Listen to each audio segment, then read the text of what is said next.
a good day right now. And we are from Group 3. We're going to present our discussion about ELT material development, especially about selecting ELT material. Sure. Okay. And the next is our members. We have 7 members here: Aliya, Zacky, Ismi, Amalia, Syahla, Kenzhi, and Kasilda. Okay, next. The introduction will be presented by me. So the first thing, what is ELT material development? ELT material development is the process of designing, evaluating, and adapting teacher resources. For example, the teaching resources is like textbooks, workbooks, teacher-made tasks, and etc. It has been presented before by Group 1. The ELT material development is the part of designing the creative materials. Creative material is the materials that made for academic purposes. Remember? Do you guys remember? Yes. Okay. Yeah, it helps learners to improve their English. And why choosing the right material is important? Because the right material will match learners' needs, level, and interest. It is also mentioned or presented by Group 2. By Group 2, that maybe the last week we cannot attend to the class. Yeah, it is, we evaluate what is the good material, how is the material that will match the students, like that. And the right materials will keep students motivated to keep learning, to keep listening to the lesson, and also engage to the lesson. And the third point is save teachers' time. Why? Because if we have chosen the right materials, we don't need to, we don't need to revise something about their understanding. They will understand because we have chosen the right materials, and also give structure to the lessons. Because we stick to the material. And the last is make the course feel more relevant and professional.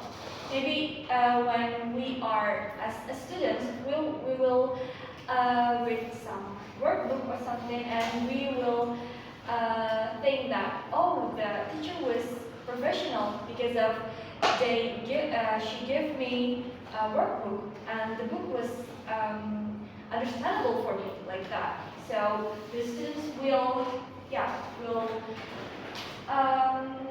feel more professional. Will think that the teacher was professional, and that's true. And the next, the types of ELT material will be presented by Ismi. Time is yours. Thank you, Anugrah. Now I will talk about the stages in material development. There are 3 stages that are important here. The first is evaluating, producing, and adapting material. The first one is evaluating materials. First stage, this stage means checking materials before we use them. Experts like Green and Kenzhi, Hutchinson, and Cummings-Worth discuss different ways to evaluate costume. Teachers usually ask, like, does the material match with students' level? Does it cover all the important skills? Is the learning authentic? Is it worth the money?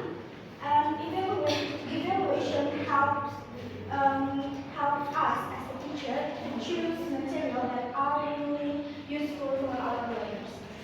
The second is producing materials. This page talks about how materials are created. Zombori Mohammed, Alice, and Evans and Betts explain that production includes many aspects like design, layout, typography, and also visual appeal. good production makes a book or worksheet or textbook not only clear but also interesting for students. In some cases, production means creating material for a very specific context. For example, English for a specific purpose, or ESP, like in Egypt, where course books had be adapted to local learners. And the last one is adapting material. Even if we already have a textbook, sometimes it doesn't fully fit to the class. For example, they can simplify a difficult reading for beginners, add more practice for speaking, or bring in local culture to make learning more meaningful. Adaptation is especially important in ESP and business English, where learners need very specific material, and the main goal of these stages is to make the material flexible, practical, and relevant to the real situation of the students. Next will be delivered by Kenzhi. Okay, so here we have several principles of selecting materials. We have 5 to be exact here. The first one is match the student needs and interest. The second, fit language level and share culture appropriately. The fourth, cover core skills authentically. And then the last one, support your learning goals and teaching styles.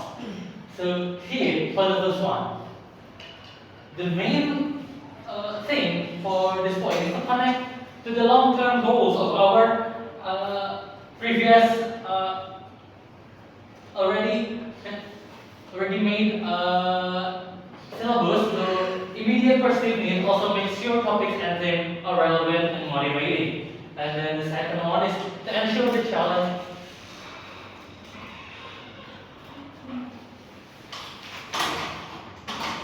The second one is to ensure the challenge is appropriate and achievable, so students won't be stressed as much and enjoy the process. In here, we need to meet the necessity level of the students. So the students won't be feel so stressed that they cannot complete the task, but stressed enough stressed enough to feel accomplishment after they finish the task. And then ensure cultural appropriacy. Okay, material must be respectful, relevant, and free from stereotypes, but also avoid that this child is offensive or culturally foreign to the students. So here, like Ismi mentioned before, many textbooks adaptate the external material to be more familiar to the student. So the student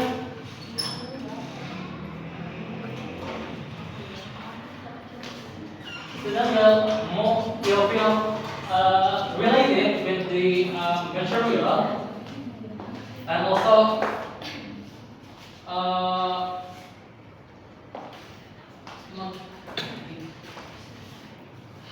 avoiding any type of offensive or culturally foreign. And then the fourth one, cover core skills authentically. A good course book should practice all 4 skills: reading, writing, listening, and speaking, and doesn't focus too much on one skill and ignore the others. So here's the case where nowadays textbook, because most of them only focus on the use of grammar or how do they wrote or read, rather on the other aspect like listening and speaking.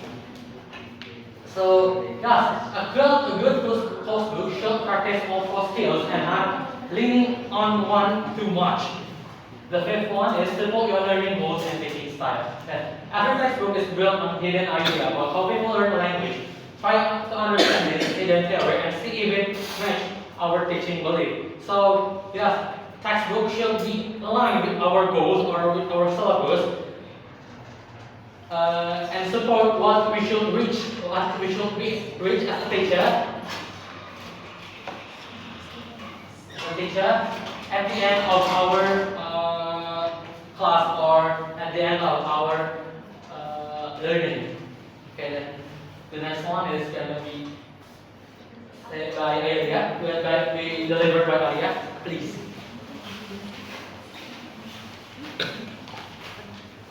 So the group material should have the motivate and engage learners. And material should capture students' attention and make them eager to participate in the learning process. And next, provide rich and useful input. Material must expose learners to natural and functional language that they can use in attempted activities.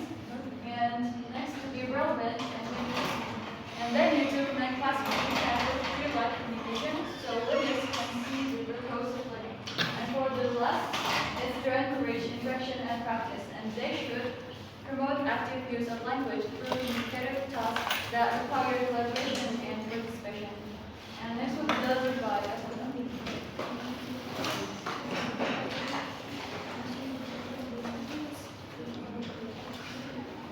Now the step to select the materials. The first is identify the learner's needs. So we have to understand who our learners are. We must consider their age, language level, interests, and their goals. The second is check the aim of the course. We have to check materials, whether the materials match the course objectives so that the materials can help students achieve learning outcomes. The third, evaluate the syllabus fit. So we have to evaluate whether the materials fit the syllabus, the sequence, and the structure should support what is planned in the course. The fourth is assess language skills coverage. Is to see if the material cover core skills like listening, and writing, reading, and like that. So it can like balance skill development is essential. The fifth is examine content quality. The other topic relevance is the language authentic, and importantly, are the materials cultural appropriate for the learners. The sixth is examine content. A review methodology. We need to check if the method matches the teaching style and the institution's policy. The seventh is consider practical aspects, such as the cost, the availability, durability, and even the design like visuals and layout. This can affect the student's motivation. And the last is pilot and get feedback. Before we fully adapting the materials, it's a good idea to pilot them in class. Collecting feedback from students help us to see if the materials are truly effective. And that's all. Next will be presented by Zacky.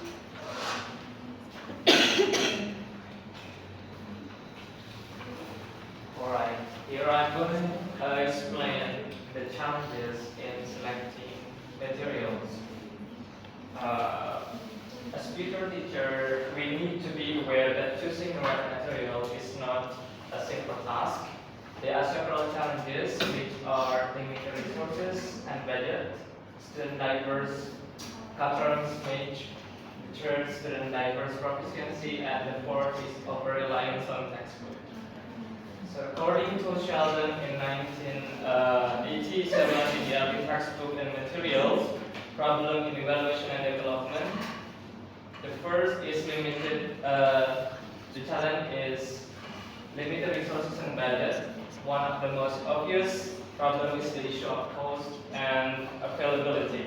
Many schools have restricted on limited budget, and sometimes The ideal book cannot be purchased because it is too expensive or out of stock. As Sheldon points out, teachers are often advised to make those books last until next term. And the situation forces teachers to find another cheaper alternatives and in which may not fully meet the students' needs. And the second is cultural mismatch. The second challenge is cultural appropriacy or cultural mismatch.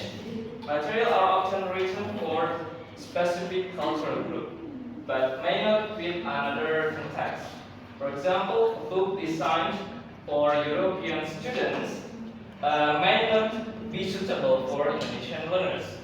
If material include cultural references that are strange or even offensive to learners, students may reject them. As a result, the effectiveness of learning decreases. And the third one is student diverse proficiency levels. So the challenge is that students more very different levels of English. Sometimes teacher must select books before knowing their students' actual proficiency. This can create frustration because one book cannot always fit to everyone. If the material is too easy, advanced learners may not feel bored. And if it's too difficult, weaker students or lower proficiency level students may feel lost and demotivated. And the last one is over reliance on textbook. The last one, we face the issue of depending too much on textbook. Some teachers use the textbook as the only source of learning. However, Sheldon explained that textbooks are often commercial products and may not reflect some pedagogical principles. And students also tend to evaluate progress in a linear cover-to-cover way, which can limit creativity in the classroom. This over-reliance on textbook can reduce flexibility and prevent the integration of authentic or supplementary materials. Next will be explained by Amalia.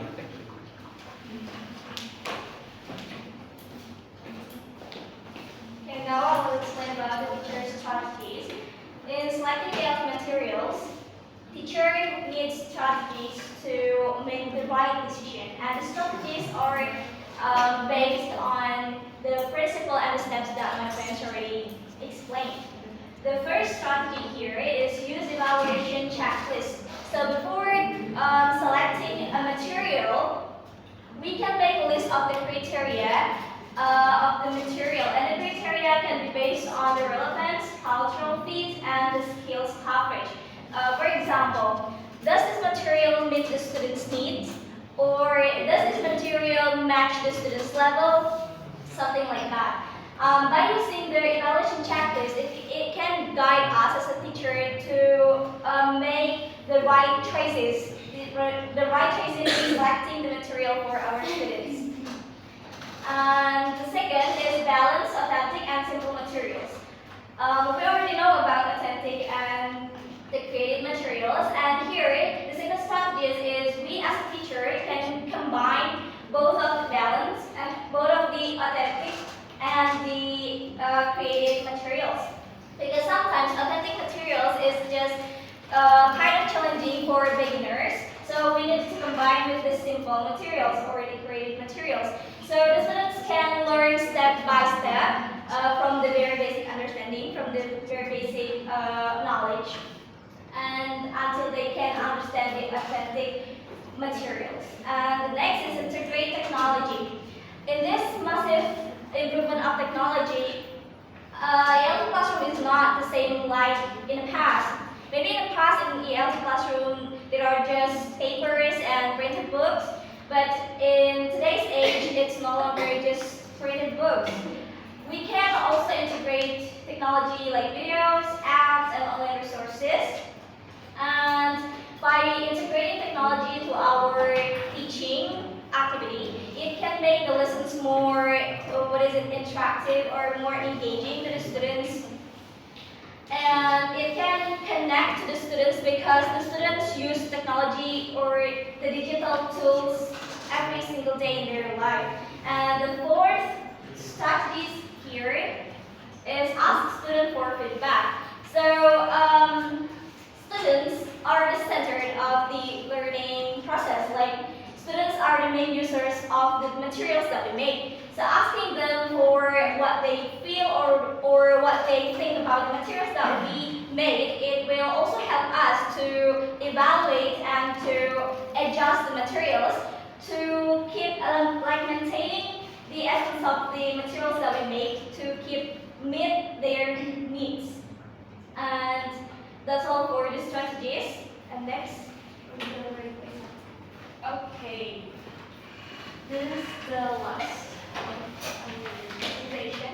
For the conclusion, overall, I can conclude that ELT material development is the center of language learning. So we as a teacher should know what ELT material is and how to develop it.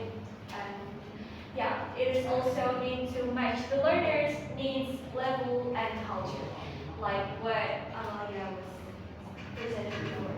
And we should choose the material that can make the students motivated, engaging, and support real life communication.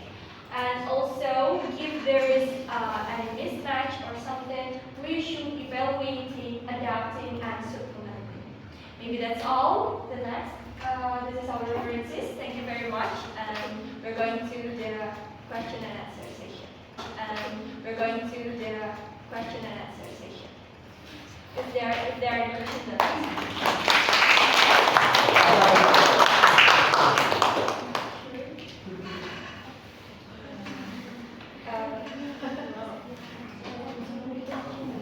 okay, maybe we can gather the question first.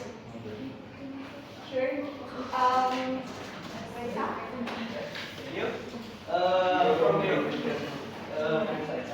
From your slide, the principle of dimensions of materials ELT, you mentioned that a good textbook must cover all the skills like reading, writing, and anything else. But however, I see a lot of textbooks are only focused on one skills. For example, like only focus on writing skills. Now, my question is, as a teacher, what is the strategies they need to do? They need to adapt the materials, or they need to make a new textbook that covers all skills, or how? Oh, okay. Thank you very much. Sophie? No. Okay.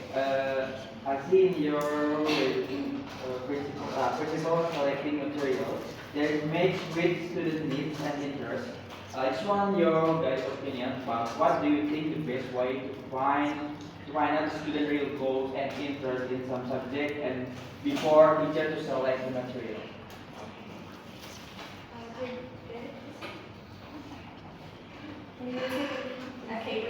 Okay, the question was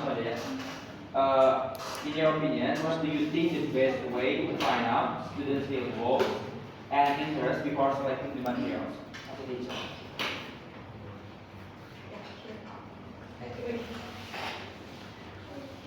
On the slide number 4, on the good material should, you mentioned that the good material should be motivating engaged learners, right?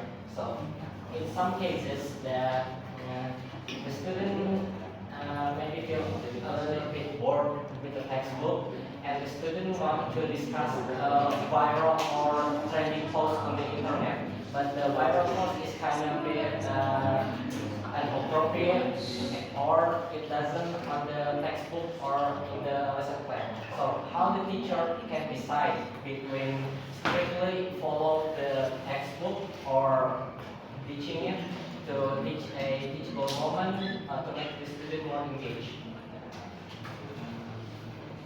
So this strategy how if there is students want to talk about non-material that are appropriate for them. Yes, but the material is not on the textbook. Yeah.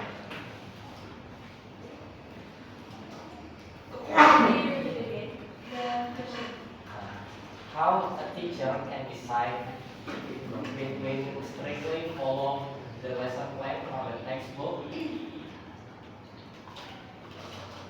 or teach a teachable moment like discussing an appropriate or viral post on the internet to make the student more engaged.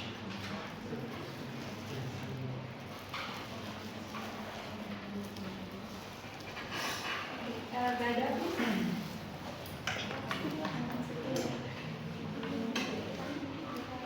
I want to do this like step. I actually want to ask about the excellent content quality. How can we know that our content quality or to teach our students is already credible? Is already good to teach before we teach it, and how since our course was the evaluation and like how to our material is already credible or good enough. That needed.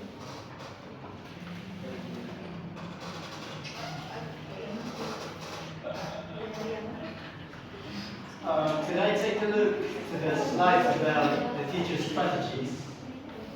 Please. Should you read? Teacher strategies.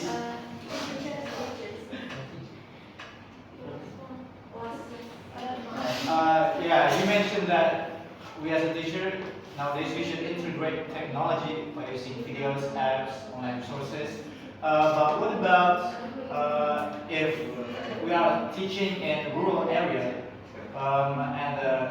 let's say that connection isn't good and we don't have the resources to open the internet? Should we rely to textbook, or is there any other strategies that we can use?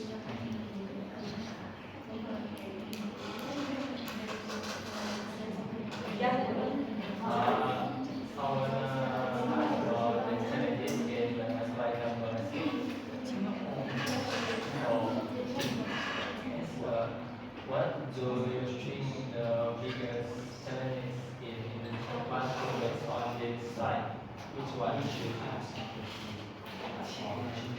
And why?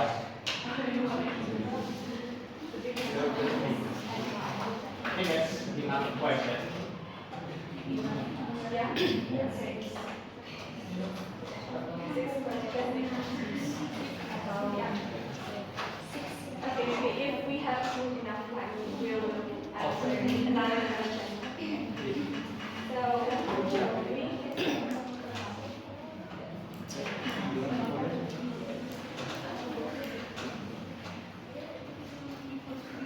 Okay, so for the first question before from Lexa, as a teacher, what is the strategy to cover all skills from a textbook?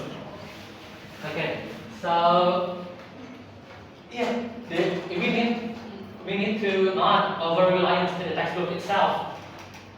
Like if there is a material that could be developed more with our touch. For example, is there is a text for writing task in the textbook.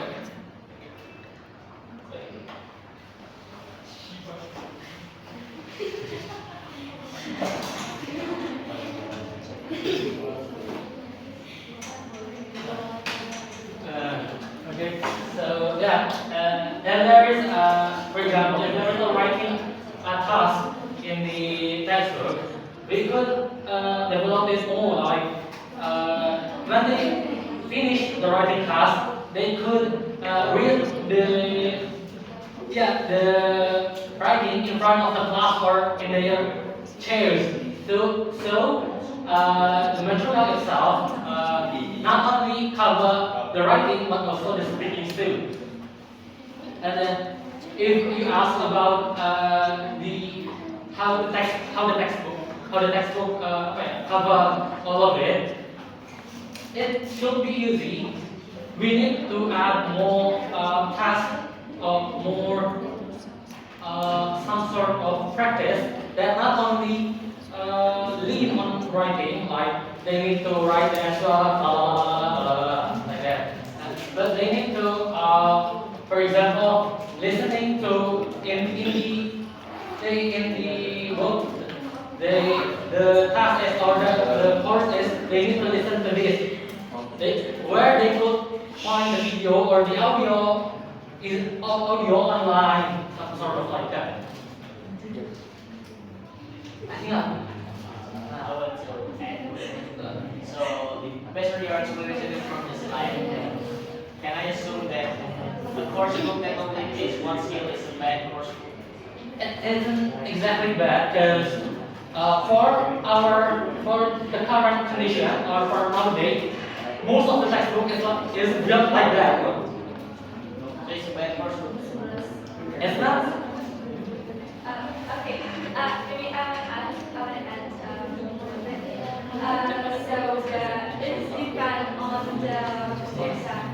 the level of the students. If in high school maybe the textbook should cover all skills because they do not just only learn English skills.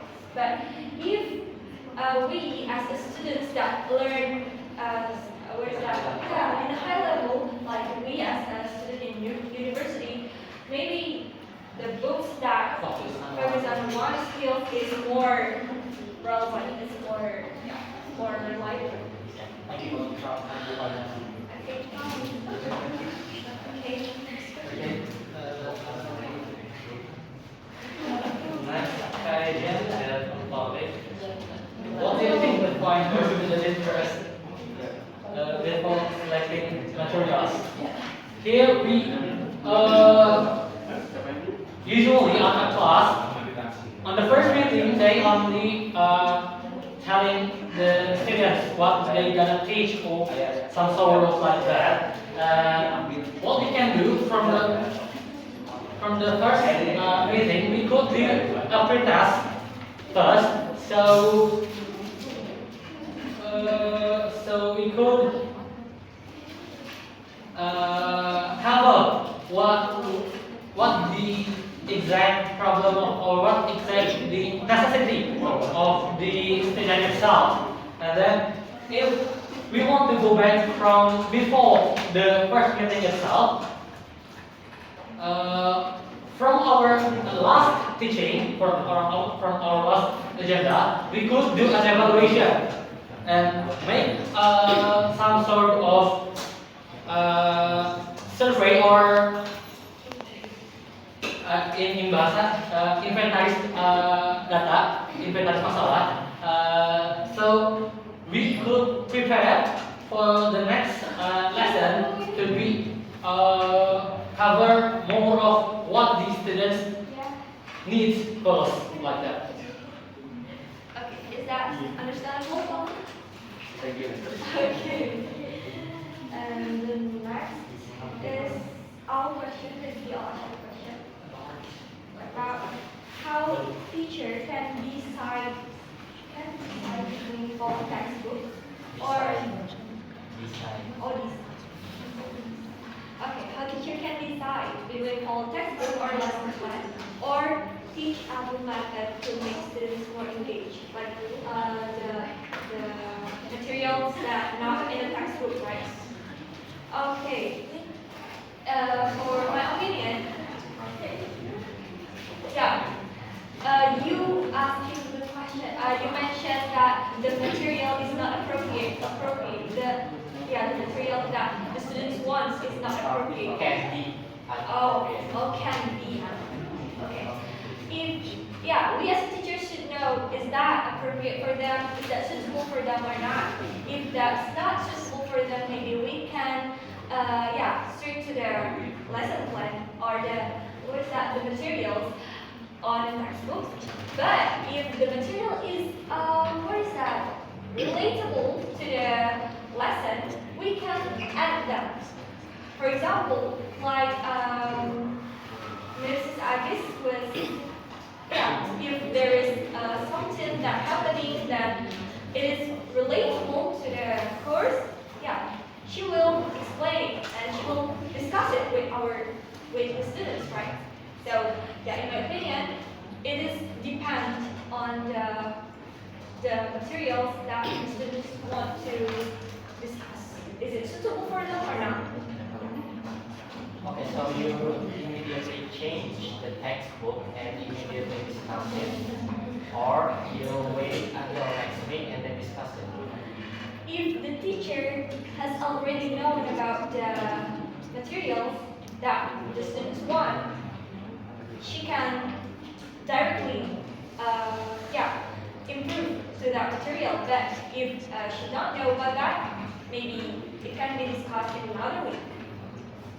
Okay, thank you. The next question from Gadalina.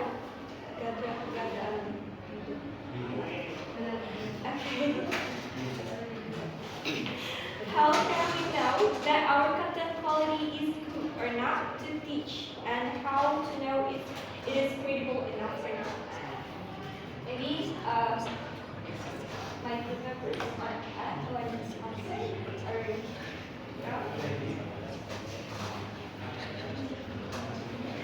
okay, maybe I want to answer.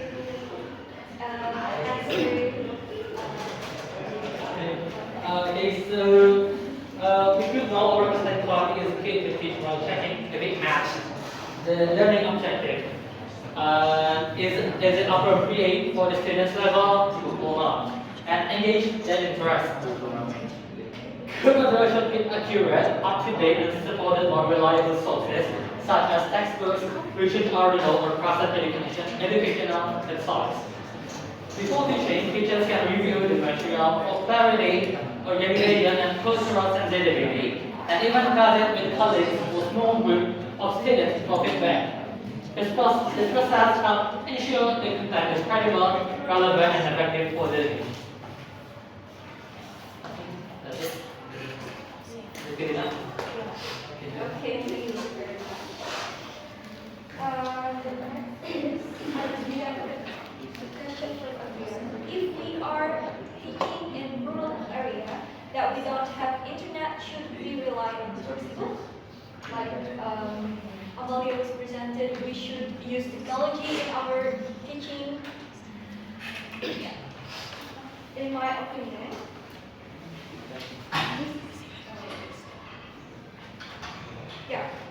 we should not rely on the technology. Actually, if there is no technology there, so what we are going to do, right? We can using another techniques, for example, like doing a role play. So it will be engaging, but not rely on a textbook if the students was bored or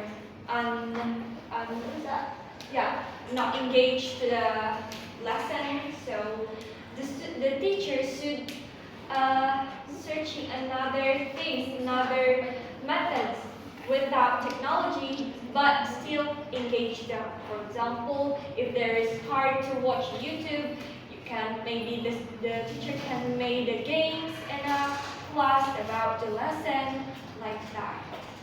Maybe it's that. Or So I'll add a little bit. So yeah, so actually with technology, there's a lot of ways to use it, and if the case is the internet itself is hard, but it's there, we can download the material itself, like the video or some sort, even though it's gonna take a long time, and it can be after that we could watch it without the internet itself. But if the internet itself is not it cannot be accessed there. So yeah, there's a lot of ways to teach. Like from our days before in school too, there is no such of technology. Like the teacher relies on the flashcard or some sort to make the student engage with the lesson itself, like that. Okay, so instead of using technology, direct technology, we still can find out about engaging activities to keep them motivated and engaged. Brilliant, thank you. okay. And the last question from what do you think the biggest challenges in your opinion and what in Indonesia context, right? Okay.